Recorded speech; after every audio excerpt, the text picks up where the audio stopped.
everyone, welcome back to my channel. So first of all, I do want to just start off by saying yes, the corner of my eye is swollen. This is the result of having cats who like to walk on your face while you sleep. That's how that happened. Now that we've gotten eye issues out of the way, let's just talk about what this video is going to be. So as you guys can tell, right now I am downstairs in my pet room. One of the reasons I'm down here is because I have quite a few chores I need to do. You know, I have to do some animal care stuff.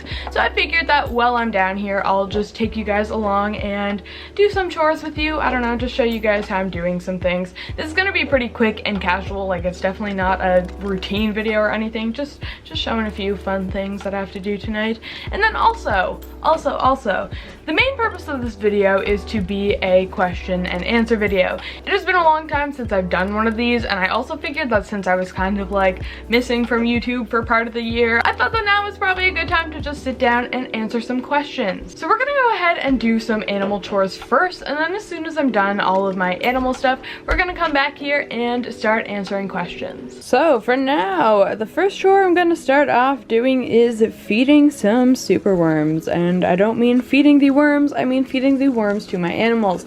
However, these superworms have been gut loaded, so I guess you could also say that I fed the worms.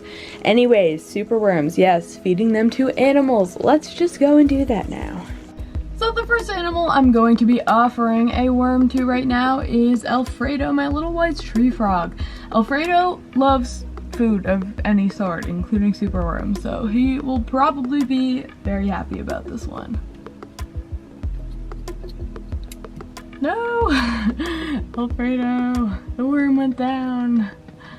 No, Alfredo! Or did he get it? I don't think he got it. I'm pretty sure the worm fell down. Alright, let's try this again. There we go. That's a better attempt. Yeah, good job, Alfredo.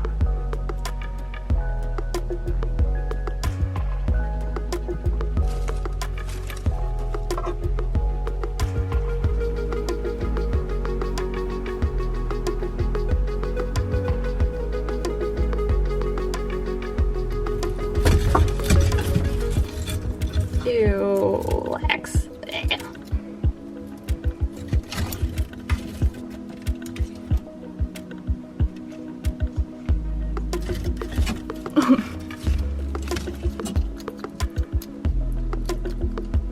Looks like someone here might want some worms.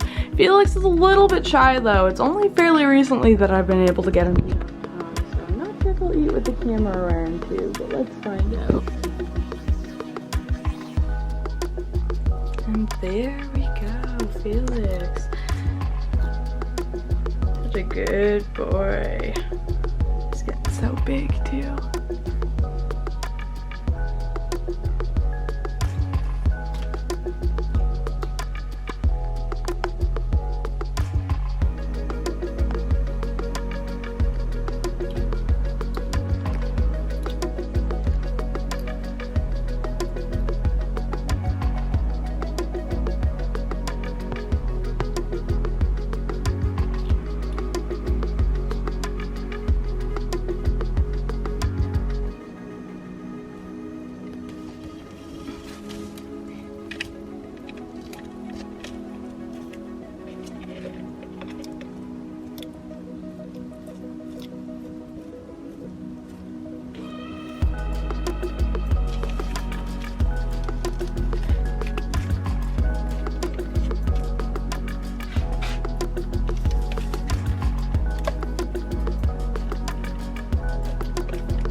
Alright, so now that all of my animal chores are done for now, it is question time. So I asked questions on both Instagram and on YouTube in my community tab, so I'm going to be reading some questions from both of those places. Unfortunately, I won't be able to answer every single question that I was asked because I did get quite a lot of them, so I do have to narrow it down a bit. That said, let's just go ahead. I think I'm going to go ahead and start with the YouTube comments first, and then we will move to Instagram. Alright, so the first question I have is something pretty simple, and that is just, would you ever get a tegu? So I will probably say no. I mean, it's not a 100% answer because who knows what the future holds and what I'll be interested in like 10 years from now. But at this point in my life, I don't really have any interest in owning tegus or really any bigger reptiles in general.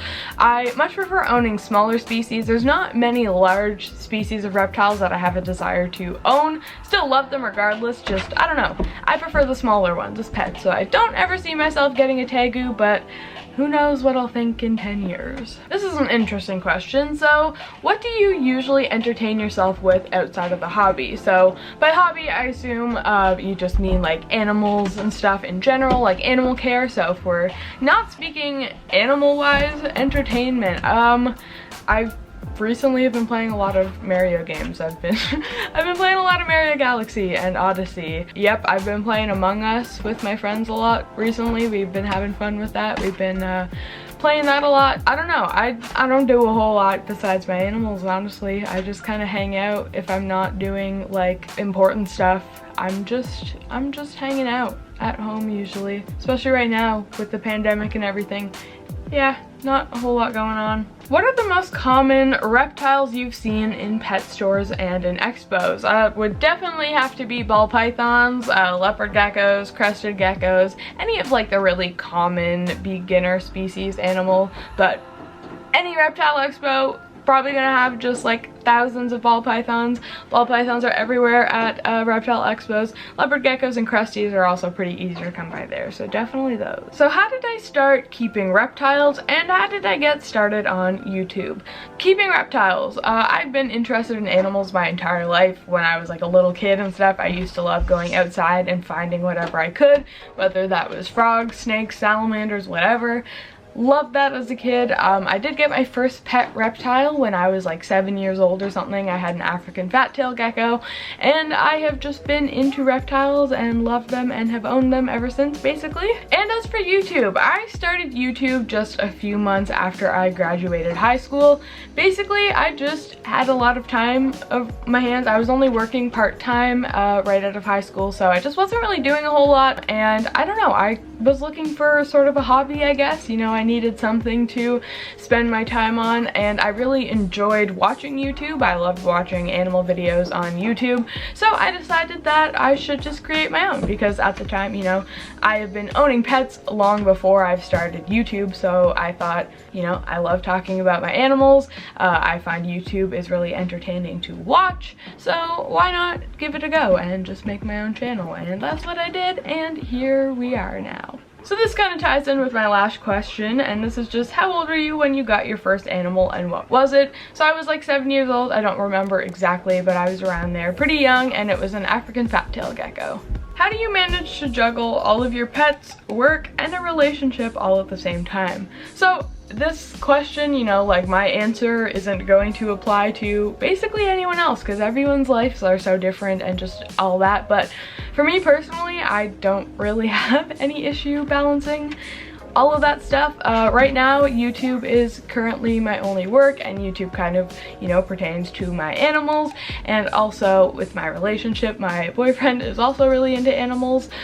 He has animals here as well, so I don't know, everything just kind of intertwines very well in that sense in my life, and I don't really have any issue balancing it, honestly. Was starting a YouTube channel easier or harder than you expected, and editing videos, is it very time consuming? I honestly don't really know if I could say if it was easier or harder than I expected, because I don't really know what expectations I went into it with, because at the time I was just expecting it to kind of be a little hobby. You know, I never knew if it would turn out to be a job or anything for me like it is right now. So I would say I am definitely surprised just by, like, I don't know, if I think back to when I started my channel, I think I would definitely be surprised knowing like how much work I have put into it, but I wouldn't necessarily say it was harder than I expected it to be, because I honestly just didn't really have many expectations going into it. And the question about videos and are they time consuming to edit, and honestly, like, the answer is normally yes, but it also depends on the video a lot. I've done videos that have taken me literally like 20 plus hours to edit for a single 20-minute video, but then I have some videos that I can edit in literally under an hour. So it really depends on the video and the format of it and just how much work you're putting into it.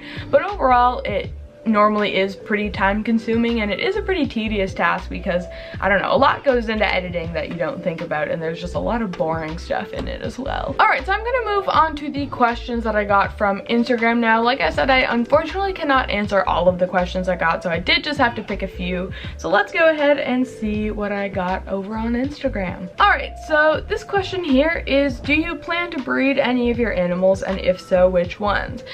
So right now I don't really have any breeding plans at the moment. It's just not really anything that I'm super interested in at the moment, or like anything like that. I do have some animals that I would probably be interested in breeding in the future. I have a pair of Europlatus fimbriatus, I have a pair of Parsons chameleons. They are one that I would definitely like to try to breed in the future, but I don't know, as far as breeding goes, like, I don't think I'll ever really be much of a reptile breeder or anything like that. It's just not entirely where my interest is at. But yeah, so no immediate plans, but it's definitely not out of the question. What are your favorite plants for a bioactive crested gecko tank? So now there are obviously lots of options that you could use. However, if I was just going to recommend a couple right off the top of my head, I would probably have to say pothos. Pothos are a great option. Pothos do great. Have them in like so many of my bioactive enclosures, definitely in my cresties. Snake plants are also really good in cresty enclosures. They're pretty tall, and the leaves are pretty supportive, so they can support the weight of the gecko pretty well. Dracaenas are another one. A lot of geckos like to sleep in the leaves and stuff of dracaenas. Yeah, so I would say those are my top three that just come to me right away. I would say pothos, snake plants, and dracaenas. So this question here is interesting, and the question is just, how do you tell your friend that they aren't taking good enough care of their hamster? And now, while this question does say hamster, I'm going to really just apply it to any pet in general, because, you know, this could be the case for your friend's gecko, or for their whatever they have, their snake, their frog, anything like that, their mouse, rats, anything. So let's just change it from hamster to pet. So how do you tell someone they're not taking very good care of their pet? In my opinion, the most important thing to do if you're trying to let someone know that they're doing something wrong is to be nice about it. You know, don't get mad at this person for making a mistake. Instead, help to inform them and educate them. So, you know, if you see someone doing something wrong, don't just start screaming at them saying like, no, no, no, no, no, this is all wrong, you stupid person, whatever. That is not going to get you anywhere. It's just going to make people upset. It's not going to benefit the animals at all. Just be nice. You know, people make mistakes. Talk to people, you know, and if you're someone who knows better, help educate them. You know, maybe if they're keeping their hamster in a small cage, don't just tell them this is bad. Tell them what's good, what they should be doing. Say, these cages, you know, aren't really great for hamsters. They're a little bit too small, but here's some really, really good alternatives, and here's how easy they are. You know, maybe show them like bin cage tutorials, or if you just have any good resources for care for this animal. Again, because it doesn't have to be a hamster, it could be anything. Just be kind and be as helpful as you can. Don't be mean, and don't just yell at people. Telling someone that they did something wrong doesn't do anything unless you also offer them, you know, advice and ways to fix it. So just be as nice as you can, and also be as helpful as you can. Disclose your future reef plan. So this was asked by my friend Ariel. So Ariel is actually my friend who took a lot of my corals when I had to take apart my reef tank last year to move. I've told Ariel so many times before though that I would absolutely love to have another reef tank when it is possible. Right now I definitely just like don't have the money and time and resources to put into one, but maybe a little bit in the future I would absolutely love to have another reef tank again. And if I am going to do another reef tank, I would like it to be smaller than my previous one. My old one was a 75-gallon, which I loved. However, I'm not a big fan of having to do larger water changes. So if I were to do a reef tank, I think I would go with around a 30-gallon, something like that, and it would kind of just be a more nano reef, and I definitely want to focus more on corals than I would fish. So yeah, I don't know. No idea when this might happen, but it is definitely something that I want to happen in the future. When will you make videos of Alaska and Misty? So Alaska and Misty are my dog and cat. I don't really make a lot of dog and cat videos on this channel. Just, I don't know, I feel like this channel is just mainly focused on like reptiles and exotics and stuff, so I feel like not many people care too much about the dog and cat content. And honestly, I just don't really feel like I have a lot to contribute in the sense of dog and cat content. You know, I feel like there's already lots of dog channels and cat channels out there, and for me, I don't know, I just feel like I'm, you know, a reptile channel. And even though my dog and cat obviously take up a huge amount of time in my day-to-day life and obviously are a huge portion of it, it's, I don't know, just honestly not what I'm interested in making videos about. I'm more so just interested in making videos about these animals. Now, I will definitely have Alaska and Misty featured in more videos, that is for sure. However, I don't plan on really making many dedicated dog or cat videos, if that makes sense. And the last question I'm going to answer is just, what makes someone able to care for so many animals? This is a tough one to answer because it's going to be different for every single person, you know?